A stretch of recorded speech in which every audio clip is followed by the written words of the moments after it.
This is Eric Muathe, Muathe.com. It is April 13th, 2020. Let's take a look at GDX, which is moving higher for the day. We can see currently up about 6.8%, a nice up day. Now I want to show you what I'm looking at as a follow-up to a weekend market analysis video I did for paid subscribers to Muathe.com.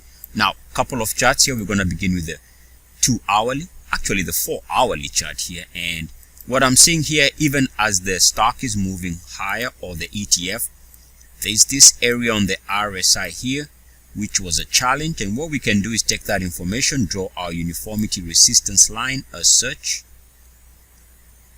And you can see what I'm getting at here is previously we've come to this level. We had uniform action above the line and back below it. Hope you can see that. And that was clearly a trap. And I'm seeing the possibility of the same thing here. If GDX is unable to move above this line here, keep in mind this happens to be around that RSI 61.8 level. This is an area of potential resistance and a potential change in the direction of GDX and the mining stocks. Take a look at the daily as of right now. Again, on the daily, we come back to the same conclusion, which is this break of the highs there.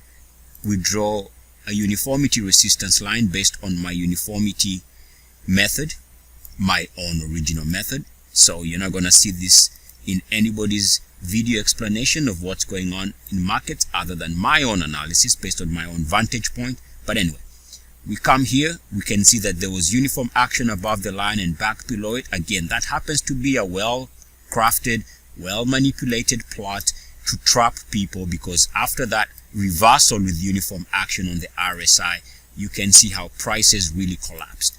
Now here again, we are back to that same level. Keep in mind it's options expiration week. Chances of playing games here is very high. So if GDX is unable to move above this level day to day, chances are this is where it's gonna stall. Now, over the weekend, I was talking about the weekly chart, and I was stating that on the weekly chart, there seems to be this formation, which is across the board on many instruments, many markets across the globe, and many sectors. It is this simple line on the weekly RSI. There you have it. Right now, even as GDX is moving above the prior weekly closing high, we can see that the RSI is really not moving by much. And we can see here that this is easily going to turn into a potential resistance area. If GDX cannot move above this level, what that tells me is that to be careful here, because the change in direction might take place on the weekly chart and things might start pointing down. Also, the formation of this move is a very unstable base. This is a V-type formation, which means that it is very unstable. Generally, that does not lead to very strong moves. Chances of giving back some of this move from here to here is very high. In other words, we've come too far, too fast in a squeezed, short amount of time. So, this is what I was talking about on the weekly. This is still a line to be careful for a potential resistance. Now, of course, it also means that if GDX truly has intentions of moving higher, it must and needs to clear this line. That has to take place.